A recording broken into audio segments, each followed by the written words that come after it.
Hello viewers, if you are new to the channel, please hit the like and subscribe button and share it with your friends. Also, click on the bell icon so that you get the latest information about the videos that are uploaded. Hello students, welcome back to the new video. In this video, we are going to start chapter number 16, Water, a Precious Resource. In today's session, we will discuss about water as a renewable resource and its uses. Directly or indirectly, all living organisms depend on natural resources such as water, air and minerals for sustaining their life. Plants use carbon dioxide from air, water and minerals from the soil and sunlight to make food. Animals need oxygen, water and food to survive. We use these natural resources in many ways. So, what is a resource? Resource is a storage of something that we can use. Here, all the natural resources such as water, air and minerals are essential for sustaining the life. For example, plants use the resources like carbon dioxide from air, water and minerals from the soil and also sunlight to make food. And we use that food and oxygen from air, water and food to survive.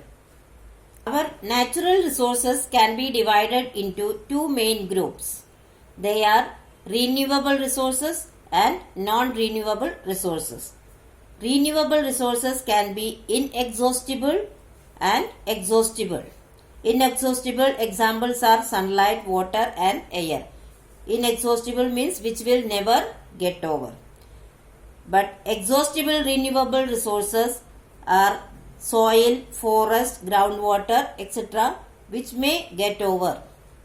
The non-renewable resources are recyclable non-renewable and non-recyclable non-renewable resources. Examples of recyclable non-renewable resources are minerals, whereas non-recyclable, that is which cannot be used again, examples are fossil fuels and top layers of soil. Now we will discuss about renewable resources. Renewable resources are the resources that can be replenished by the environment in a short period of time. These resources are constantly recycled in the environment. For example, air, water and sunlight are renewable resources. So, as the word indicates, the renewable resources can be replenished. We can get back in the environment in a short period of time. Examples are air, water and sunlight. Non-renewable resources. In contrast to renewable resources, non-renewable resources are the resources that are not easily replenished by the environment. These resources are formed in the environment at a very slow pace and cannot be replenished at the same rate at which they are consumed. So, non-renewable resources are not easily replenished or regained in the environment. The formation of these resources are a very low pace and cannot be regained at the same rate at which they are consumed or used. Therefore, these resources are known as non-renewable resources. Now, let us discuss water as a renewable resource. Water is one of the most vital natural resources for life to sustain on the earth. The availability and quality of water has always played an important role in determining not only where the people can live but also their quality of life. What does it mean? Water is the most vital natural resources for sustaining the life on the earth. So, its availability and the quality of water available in a place play an important role in determining where the people can live but also their quality of life. All the living things on earth depend on water. A person can live without food for several weeks, but without water one cannot live for more than a few days. Just like human beings, plants and animals also need water for their survival and growth.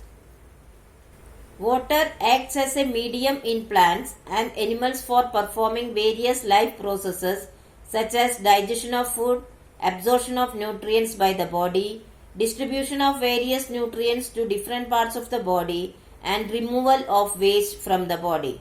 So, in what way the water is useful for the plants and animals?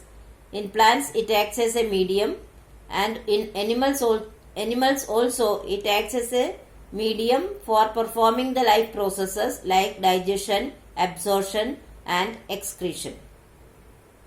More than 70% of the human body is made up of water.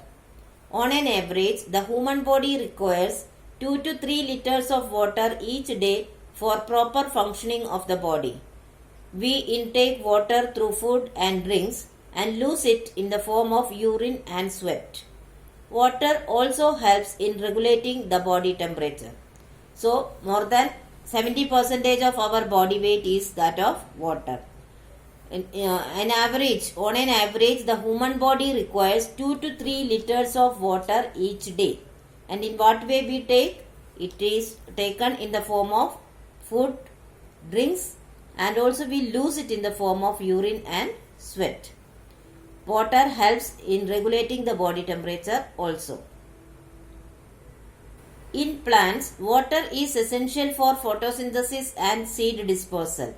Water dissolves nutrients in the soil. These are then absorbed by the plants through their roots along with the water. It acts as a medium for transporting nutrients from the soil and food from the leaves to different parts of the plant. So, how the water is useful for the plants? It is useful or essential for photosynthesis and seed dispersal. Minerals are dissolved in the water and it is carried to different parts of the plant along with the water. And also it is useful for transporting the nutrients and the food from the leaves to all parts of the plant. Water provides a natural habitat to a large number of marine plants and animals living in oceans, rivers, lakes and ponds. It provides the dissolved nutrients and oxygen for their survival. So, water is a natural habitat, a living place for large number of plants and also animals. They provide the dissolved nutrients and oxygen for the aquatic animals and plants to survive. Now, let us see some other uses of water. 1. It is used in agriculture. Number 2. It is used in the manufacturing of various medicines and chemicals. Number 3. It is used for domestic purposes such as cooking, washing, cleaning and gardening. Number 4. It is used as a means of transport. Number 5. It is stored in dams for producing electricity. Number 6. It is used for extinguishing fire. Number 7. It is needed for various sports like swimming, surfing and scuba diving. We celebrate 22nd March as the World Water Day. We celebrate Water Day every year to attract the attention of everybody towards the importance of conserving water. So, we have seen the importance of water. To make the people aware about the importance of water and the importance of conserving water, we celebrate 22nd March as the World Water Day. So students, I hope you have understood the topics very well. But still, if you have any doubt, you can write in the comment section. I will surely try to solve it as early as possible. Here are some review questions. Please solve it in your notebook. Thank you.